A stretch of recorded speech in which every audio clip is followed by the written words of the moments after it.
BetUS, America's favorite sportsbook and casino. Live betting and racebook. We're celebrating 30 years with a historic offer. A 125% sign-up bonus on your first 3 deposits. Plus 10% gambler's insurance. Get started today. BetUS, where the game begins. We're back.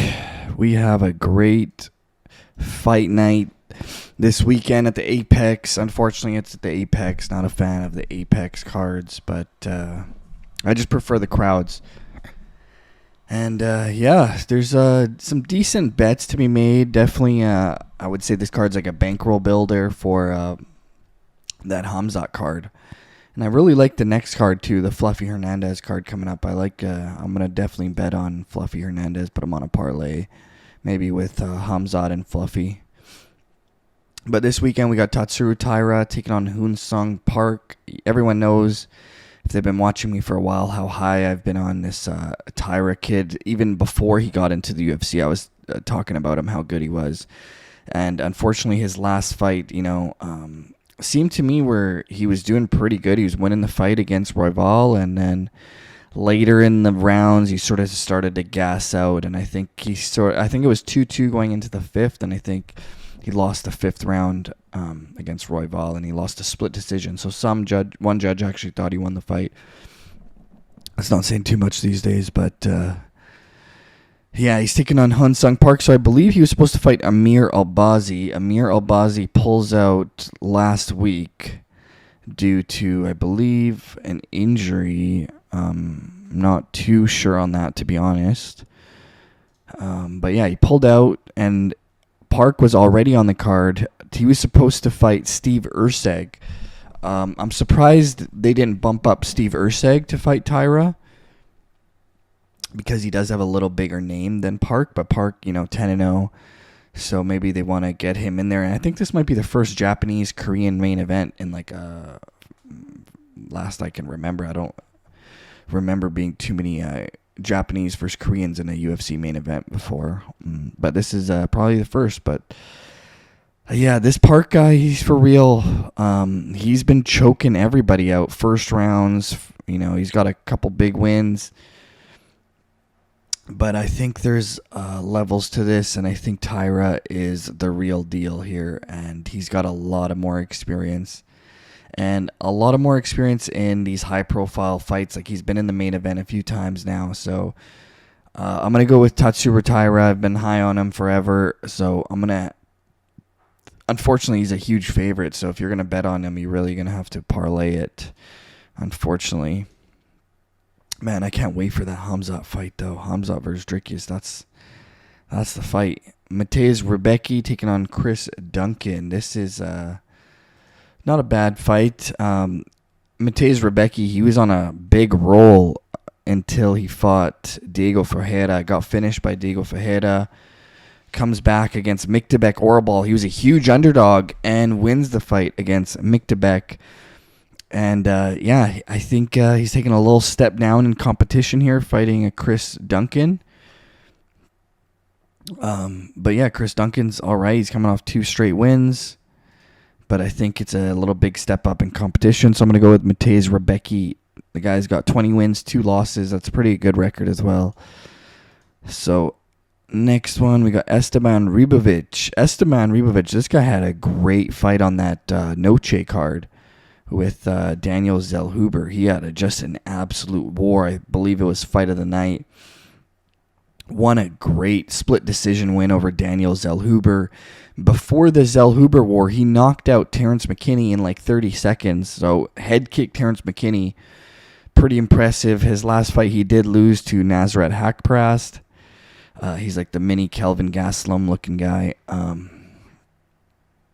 going to go with Esteban Ribovic. I'm going to go with El Gringo on this one. I'm liking the way he looked against McKinney. I like the way he looked against Zellhuber.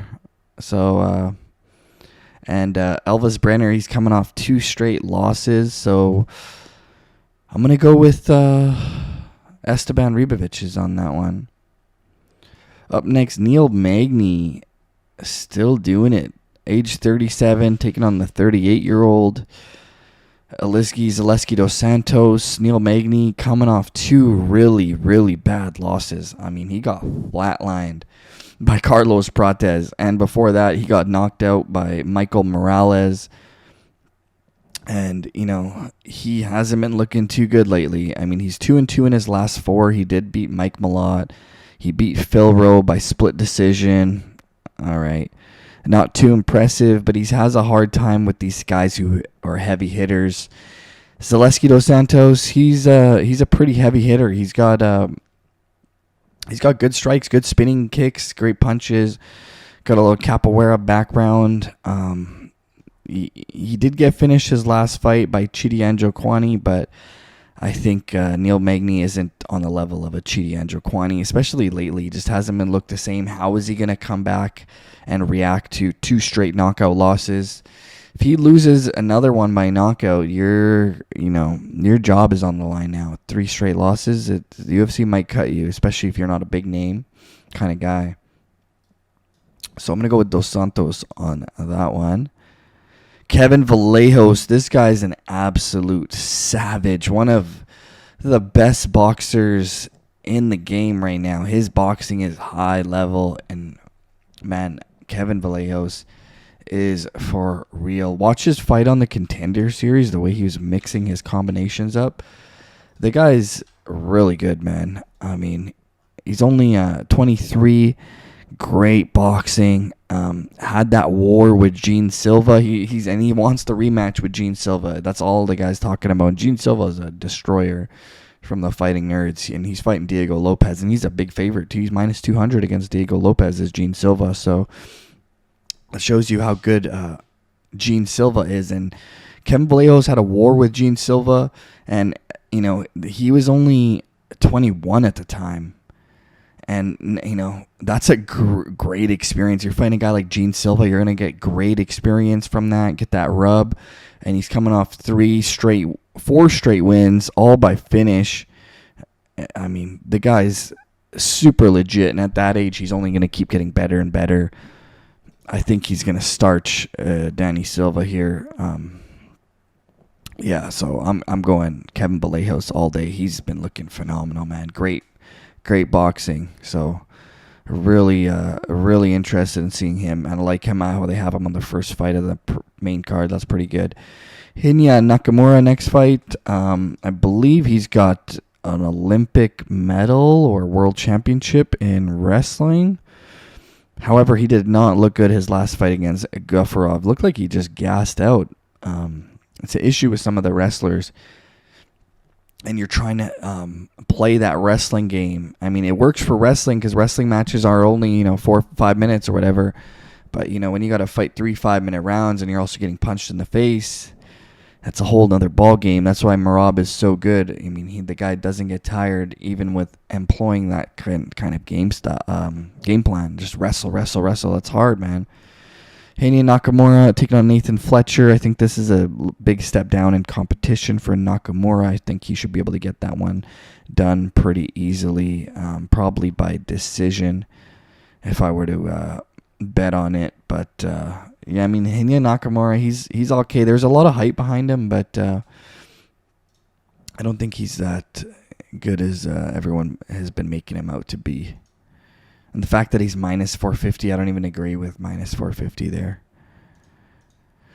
Rodolfo Vieira, the Brazilian Jiu-Jitsu world champion, the black belt hunter, absolute monster in Brazilian Jiu-Jitsu. Hasn't been able to get his striking that up to par yet. Hopefully he's been working on it because we know his ground game is absolutely phenomenal. If he gets on top of you, you're probably going to get arm triangled pretty quickly. He's got a great arm triangle. I mean, if he gets to mount, he's highly likely to get that arm triangle.